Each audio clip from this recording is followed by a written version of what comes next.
Hey, hello, I'm Kråkan, also known as Chorus Cornix, so welcome to Yacc, yet another Crowcast where I pick a game, I play it for a week, and then I talk about it. This week's game is Pokémon Gold for the Gameboy Color. It was released in 2000, and it's a role-playing game with collectathon elements. Developed by Game Freak and published by Nintendo, and also be some spoilers up ahead, just so you know, but first a little backstory. So just like many games that I played on this podcast, I had this as a kid, or rather as a young teenager, and life was very different back then. So the plot of this game is really simple. You're a young man about to embark on your Pokemon adventure, and it starts in the Johto region, later expanding into the Kanto region, which was part of the Red and Blue games.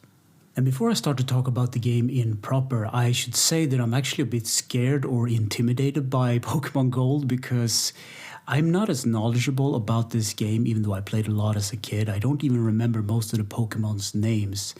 It's like if you talk to a Star Wars fan about Star Wars, they're always going to know more about the universe than you do, and it's so intimidating, but I'm going to give it my best shot.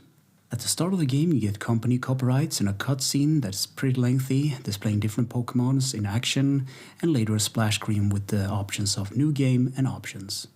At the start of a new game, you're prompted to put in the correct time, and this is a function that will come in play later, so I'll talk about that when that comes up.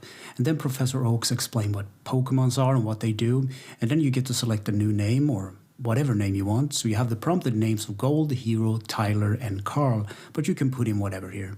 The adventure starts within your room, and you go downstairs to talk to your mom, and she gives you a Pokegear, which is a type of primitive sort of smartphone. She also asks you what date it is and if daylight saving is on or off. So certain Pokemon can only be captured during the night and others during the day, and this is why you have a day-night cycle.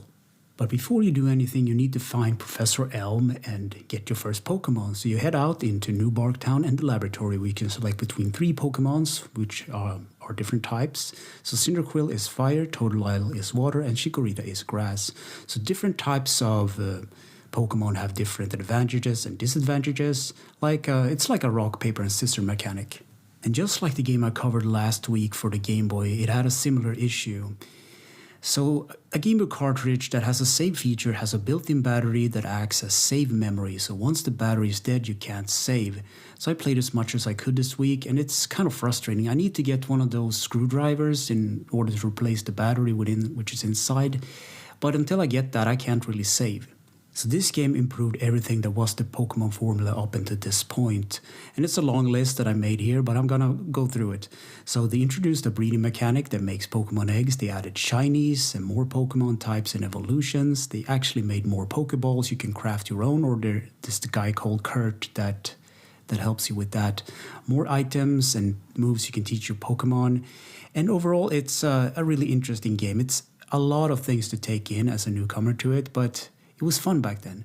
They also upgraded the leveling systems. You have a progress bar now, which is really useful, so you don't have to go into the settings and check the stats and see how much XP you need to level up. It's practical.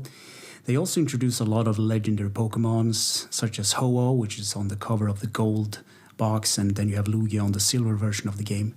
There are also these legendary dogs called Raikou, Entei, and Sushin, or Sushin. I'm terrible with names, just as I said before.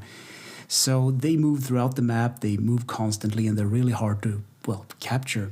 There's also a funny mechanic that I remember top of my head right now. There's a Snorlax that is sleeping on like a road. You need to wake him up. In the previous game, you had a Pokeflute, but in this game, you don't have a Pokeflute. So you need to get an expansion card to your Pokegear radio in order to play like a flute channel to wake him up. And it's little things like that that's like, what do you call it, like callbacks?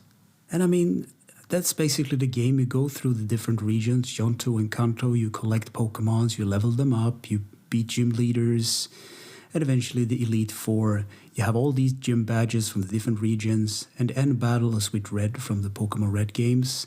And that's more or less it. I don't know what else to say, so I'm going to move into the summary.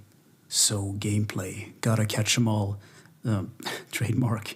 Control, the D-pad is movement, and menu navigation. The A button interacts and confirms, the B button cancels and goes back, and the stop button pauses.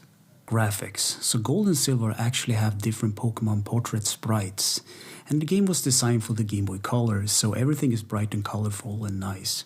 Sound of music. Go Ichanose, Junichi Masuda, and Murikazu Aoki made the soundtrack for this game. And the soundtrack is actually great, a lot of cheerful, happy chiptune, and yeah, I can definitely recommend it. Easter egg secrets and glitches. So if you manage to complete the unknown Pokédex within the Alpha Ruins, you get the option of printing out those Pokémon with the Game Boy printer. That is, if you have a functioning printer within the year 2026. So in conclusion, I wrote, yes, absolutely. So this game starts out a bit slow and it's a bit grindy, but once you get into it, it's a fun adventure.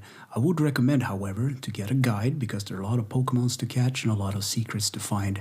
Otherwise, I would recommend also, if you got the Nintendo DS version of the games instead, the Heart Gold and Soul Silver versions, because those are better, higher resolutions, a lot of life of quality things within them. So yeah, that's about it. Anyway, thank you for listening and watching, and take care.